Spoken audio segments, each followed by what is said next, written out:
ನಮಸ್ಕಾರ, ಸ್ಪೇಡ್ ನ್ಯೂಸ್ಗೆ ಸ್ವಾಗತ. ನಾನು ಚಂದ್ರಕಲಾ ನೂತನಗೌಡ. ಬಿಪಿಎಲ್ ಕಾರ್ಡ್ ಮತ್ತೆ ಬೇಕಾ? ಅರ್ಜಿ ಸಲ್ಲಿಕೆಗೆ ಅವಕಾಶ, ಷರತ್ತುಗಳು ಅನ್ವಯ.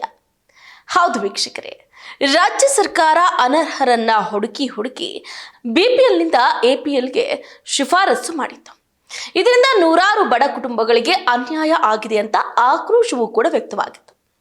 ಈಗ ರಾಜ್ಯ ಸರ್ಕಾರ ಬಿಪಿಎಲ್ ಕಾರ್ಡ್ದಾರರಿಗೆ ಗುಡ್ ನ್ಯೂಸ್ ಅನ್ನ ಕೊಟ್ಟಿದೆ.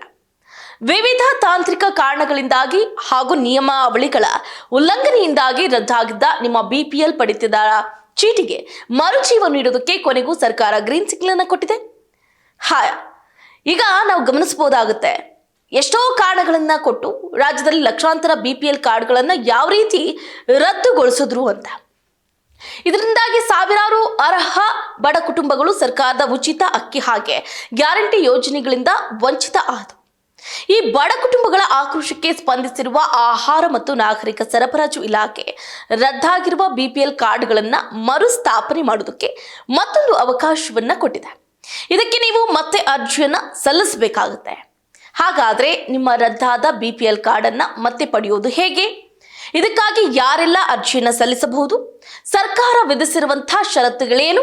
ಬನ್ನಿ ಈ ವಿಡಿಯೋದಲ್ಲಿ ಪ್ರತಿಯೊಂದು ವಿವರವನ್ನು ಕೂಡ ಅತ್ಯಂತ ಸರಳವಾಗಿ ತಿಳಿಸ್ಕೊಡುವಂತಹ ಪ್ರಯತ್ನವನ್ನ ಮಾಡ್ತೀವಿ.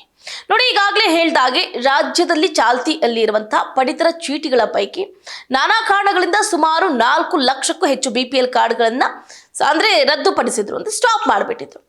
ಎಪಿಎಲ್ ಕಾರ್ಡ್ಗಳಾಗಿ ಪರಿವರ್ತನೆ ಮಾಡಿದ್ರು. ಅಂತವರಿಗೆ ಈಗ 45 ದಿನಗಳ ಗಡುವಿನ ಕಾಲಮಿತಿಯನ್ನ ರದ್ದುಗೊಳಿಸಲಾಗಿದೆ. ಅರ್ಹರು ಮತ್ತೆ ಎಪಿಎಲ್ನಿಂದ ಬಿಪಿಎಲ್ ಕಾರ್ಡ್ ಪಡೆಯುವುದಕ್ಕೆ ಆಹಾರ ಮತ್ತು ನಾಗರಿಕ ಸರಬರಾಜು ಇಲಾಖೆ ಅವಕಾಶವನ್ನ ಕಲ್ಪಿಸಿಕೊಟ್ಟಿದೆ. ರಾಜ್ಯ ಸರ್ಕಾರ ಕುಟುಂಬ ತಂತ್ರಾಂಶದ ಪ್ರಕಾರ 13,87,651 ಅನರ್ಹ ಪಡಿತರ ಚೀಟಿಗಳು ಇದೆ ಅಂತ ಪತ್ತೆ ಮಾಡಿತ್ತು. ಈ ಪೈಕಿ 4 ಲಕ್ಷಕ್ಕೂ ಅಧಿಕ ಬಿಪಿಎಲ್ ಕಾರ್ಡ್ಗಳನ್ನ ಎಪಿಎಲ್ಗೆ ವರ್ಗಾವಣೆ ಮಾಡಲಾಗಿತ್ತು. ಅದೆಂಗೋ ಅರ್ಹರಾಗಿದ್ರೆ ಅಗತ್ಯ ದಾಖಲೆಗಳ ಸಹಿತ ಸಂಬಂಧಪಟ್ಟ ತಾಲೂಕಿನ ತಹಶೀಲ್ದಾರ್ಗೆ ಮನವಿಯನ್ನ ಸಲ್ಲಿಸಬೇಕು. ಬಳಿಕ ಅರ್ಹರಿದ್ರೆ ಅಂತವರ ಬಿಪಿಎಲ್ ಪಡಿತಿದ್ದರ ಚೀಟಿಯನ್ನ ಮರುಸ್ಥಾಪಿಸುವ ಅವಕಾಶವನ್ನು ಕೂಡ ಕಲ್ಪಿಸಿಕೊಡ್ಬೇಕು. ಇನ್ನು ರಾಜ್ಯದಲ್ಲಿ ಕಾಂಗ್ರೆಸ್ ಸರ್ಕಾರ 2023 ಮೇ 20ನೇ ತಾರೀಕಿನಂದು ಅಸ್ತಿತ್ವಕ್ಕೆ ಬಂದಾಗಿನಿಂದ ಈವರೆಗೆ ಅರ್ಹ ಫಲಾನುಭವಿಗಳಿಗೆ ಹೊಸದಾಗಿ ಬಿಪಿಎಲ್ ಕಾರ್ಡ್ ಪಡಿತರ ಚೀಟಿಯನ್ನ ವಿತರಣೆ ಮಾಡಿಲ್ಲ.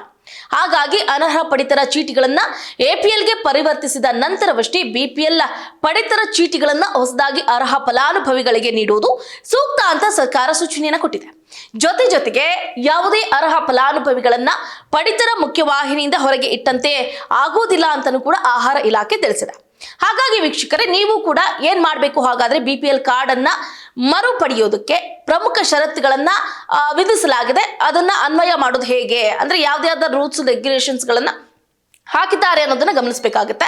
ನೋಡಿ, ರದ್ದಾಗಿರುವ ಬಿಪಿಎಲ್ ಪಡಿತರ ಚೀಟಿಯನ್ನ ಮರುಸ್ಥಾಪಿಸಿಕೊಳ್ಳುವುದಕ್ಕೆ ಕೆಲವು ಅರ್ಹತಾ ಮಾನದಂಡಗಳನ್ನ ಪೂರೈಸಬೇಕಾಗುತ್ತೆ.